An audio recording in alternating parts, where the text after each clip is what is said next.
Good morning.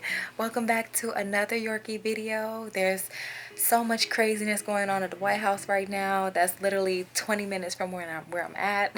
But Evie and I are snuggling up and trying to stay positive. But anywho, this video is going to be about why your dog training is not as successful as you would like it to be. I'm hoping that these steps will help you in your dog training success, and let's get these Yorkies back on track. All right, and if you guys are interested in watching this video, stay tuned and don't forget to smash that like button, please. I greatly appreciate it. It's worth more than what money can buy. All right, let's go. Okay, quickly, let's talk about how we have to troubleshoot our dogs. Sometimes our dogs are not going to listen to us. Sometimes our dogs doesn't take us seriously. So here are the 7 reasons why your dog is not listening to you and why your dog training is not as effective, okay? Okay, number one is very, very important. I'll call this like the first commandment, like in the Yorkie Bible. All right. So be very consistent. Be consistent in your training, be consistent in your walking, and be consistent with your commands. Okay, set up a routine that's very repetitive so that way it can embed good behavior for your dog. Because, like a human being, if we don't have a daily routine, we're not going to be as successful as we want to be as humans and adults.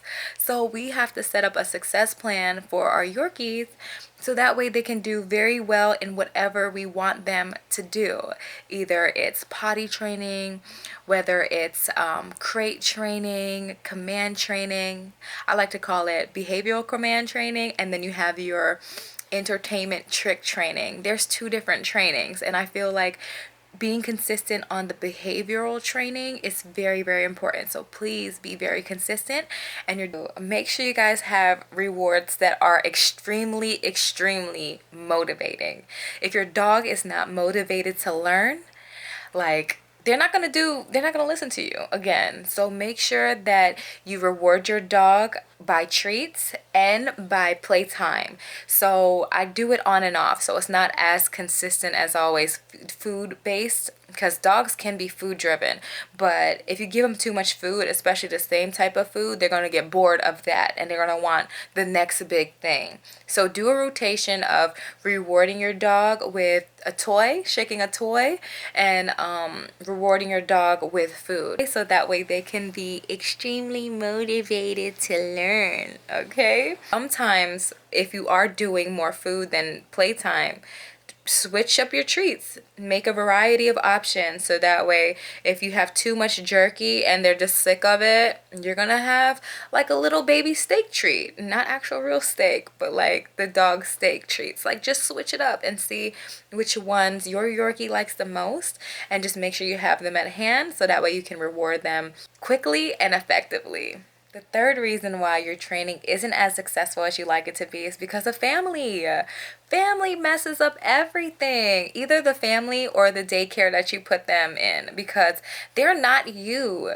I mean, your family isn't you, or they may not have the same goals as you with your dog training. Like, for example, my husband, like, Evie is really, really good and you see her, but my husband honestly kind of messes it up, and I hope he's not watching this video. But like, for example, dog walking. All right, I walk Evie with a shorter leash, and I don't know why. When I first bought my dog, I got the retractable leash that has like 6 to 8 feet of a distance. So my husband will take Evie out and just let her roam wherever she wants. So it's like she's extremely spoiled. She's like, why am I walking on a short leash when daddy takes me on the leash where I can be free and run like the wind? So when I walk her, she still sometimes pulls, but she knows who's walking her now. It took about a year for her to understand who's walking who because of the leash. I do the short leash because I'm the trainer, and my husband, who knows nothing about dog training, will just pick up the other leash because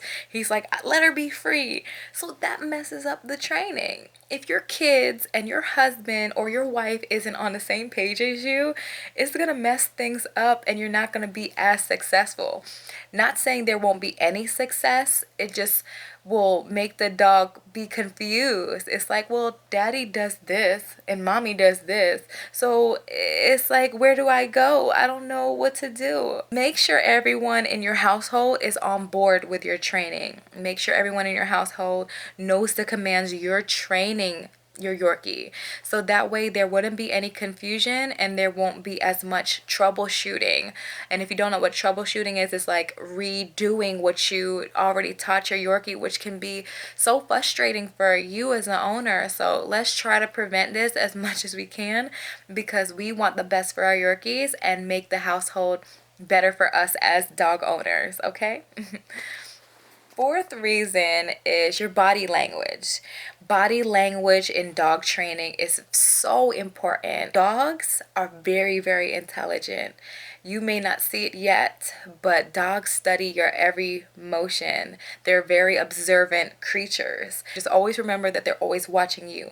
And pretty much the way your stance is, the way your tone is, your body language and everything shows who's alpha. And I know it's so cliche saying the alpha, but I'm telling you, they know who's boss in the house and they know who they have to respect in the household.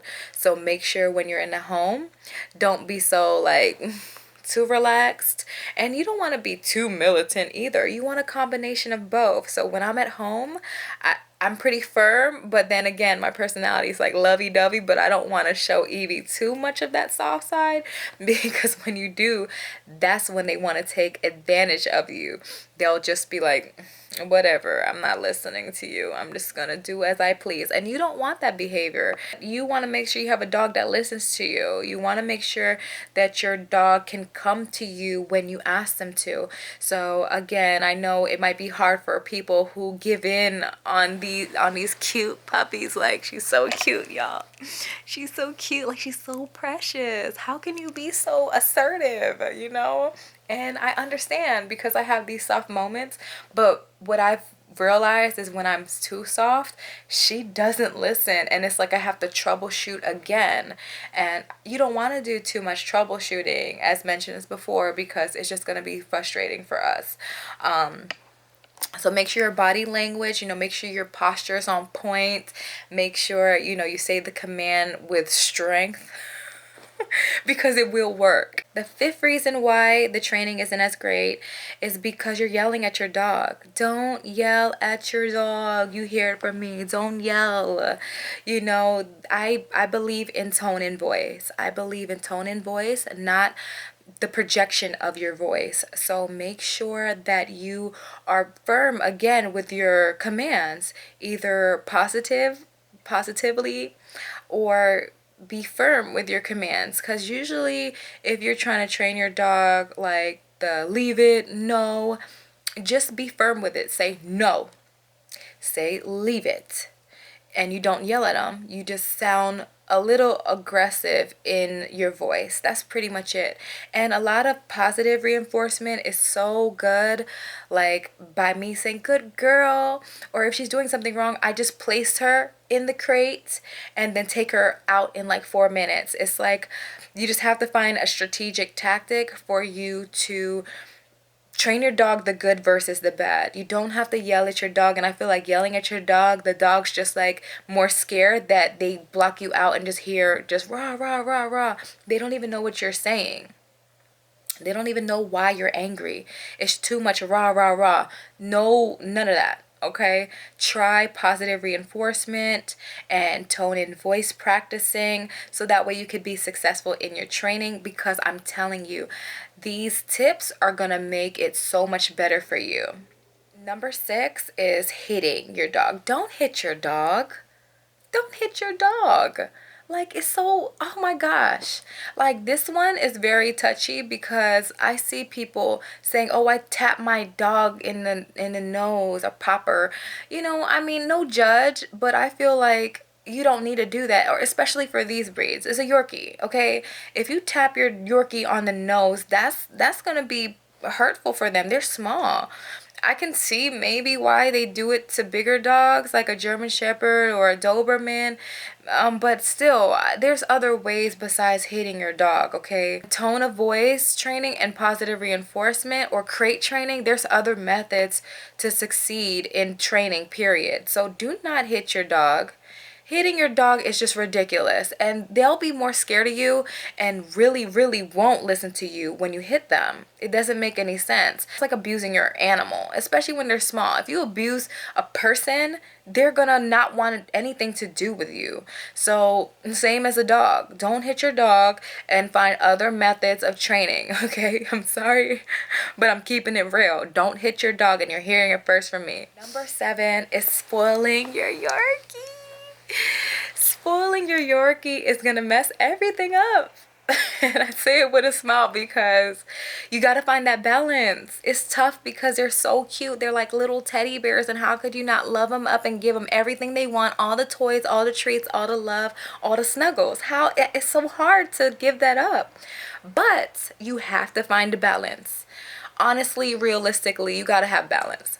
I do not put Evie on the bed like this all the time, and when I do, she takes full advantage. But she knows that I only allow her in the bed. She can't beg for it. I bring her on the bed when I want her on the bed, and you have to have that balance because it shows that you're boss and you run the show. That way they know they have to listen to you and they won't just do what they want to do.